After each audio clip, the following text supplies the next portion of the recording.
Halo semuanya, selamat malam. Saya Nisa Rahmawati dari program studi akuntansi PJJ 1.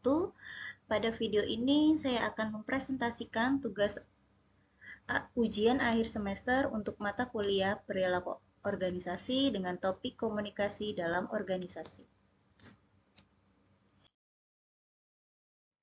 Selanjutnya adalah terbelakang. Mengapa komunikasi itu penting? Komunikasi ibarat tubuh manusia, yang dimana komunikasi adalah jantung organisasi. Tanpa hal ini, roda organisasi tidak akan bisa berputar. Kita seringkali melihat bagaimana kesalahan komunikasi memicu konflik dan menurunkan kinerja. Di era digital saat ini, tantangan komunikasi menjadi jauh lebih kompleks dan dinamis, sehingga pengelolaannya menjadi kunci utama kesuksesan manajemen.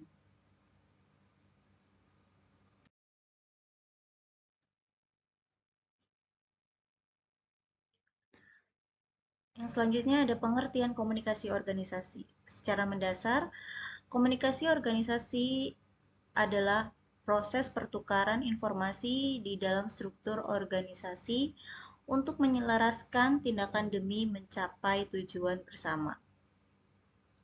Di dalamnya terjadi interaksi yang melibatkan pengirim, pesan media, penerima, hingga umpan balik untuk memastikan pesan tersampaikan dengan akurat. Selain itu, komunikasi ini bersifat fleksibel karena dapat berlangsung melalui jalur formal seperti keputusan atau rapat resmi, maupun jalur informal yang terjadi secara organik antara rekan kerja.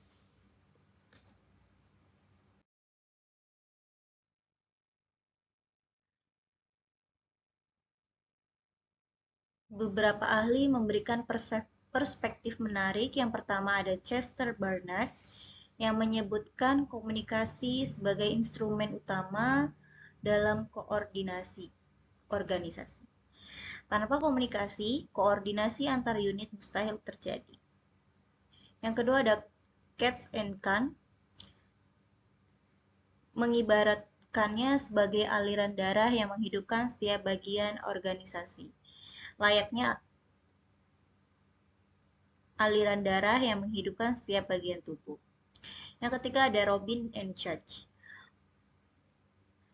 Robin and Judge menekankan fungsinya sebagai alat kontrol, pemberi motivasi, sarana ekspresi emosional, serta penyedia informasi bagi para organisasi.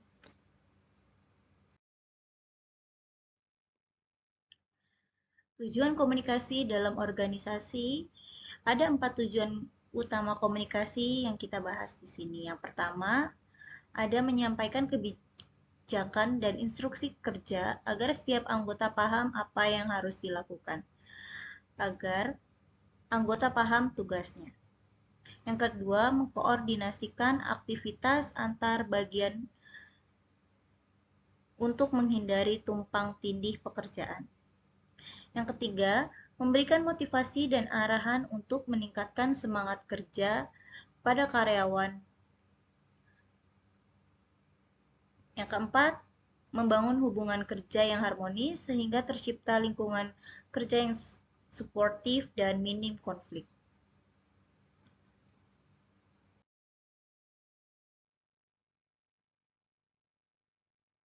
Jenis komunikasi dalam organisasi. Dalam organisasi, informasi mengalir melalui beberapa jalur. Yang pertama ada komunikasi vertikal, aliran informasi yang terjadi secara hierarkis, baik dari atasan ke bawahan atau instruksi, maupun dari bawahan ke atasan seperti laporan. Yang kedua ada komunikasi horizontal, terjadi antara karyawan yang memiliki posisi atau level yang setingkat untuk tujuan koordinasi.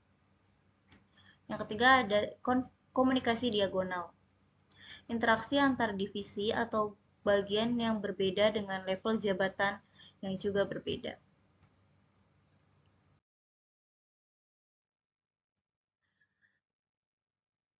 Bentuk komunikasi pun beragam, melalui dari lisan, tertulis, nonverbal, hingga digital. Lisan dilakukan secara langsung melalui kegiatan seperti rapat atau briefing, sedangkan tertulis disampaikan melalui media formal seperti email atau laporan resmi. Ada pula nonverbal meliputi aspek di luar kata-kata seperti bahasa tubuh atau ekspresi, dan digital memanfaatkan teknologi modern melalui platform seperti Zoom atau alat kerja online lainnya.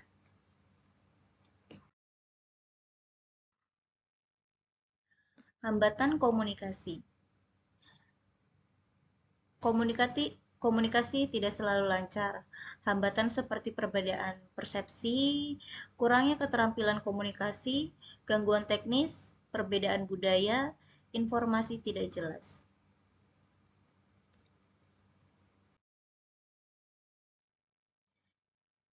Sebagai studi kasus dan solusinya, untuk memahami dampak nyata dari hambatan komunikasi, kita dapat melihat contoh kasus di mana sebuah proyek mengalami keterlambatan akibat instruksi yang tidak jelas, yang berujung pada pemborosan sumber daya.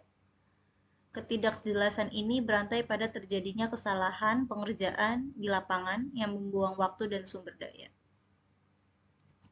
Solusinya, solusi yang dapat diterapkan, yang pertama dapat penyusunan instruksi tertulis secara lebih detail untuk meminimalisir ambiguitas. Mengadakan meeting klarifikasi guna menyamakan persepsi antar tim dan memberikan kesempatan bertanya secara terbuka agar setiap anggota tim benar-benar memahami tugasnya sebelum eksekusi dimulai.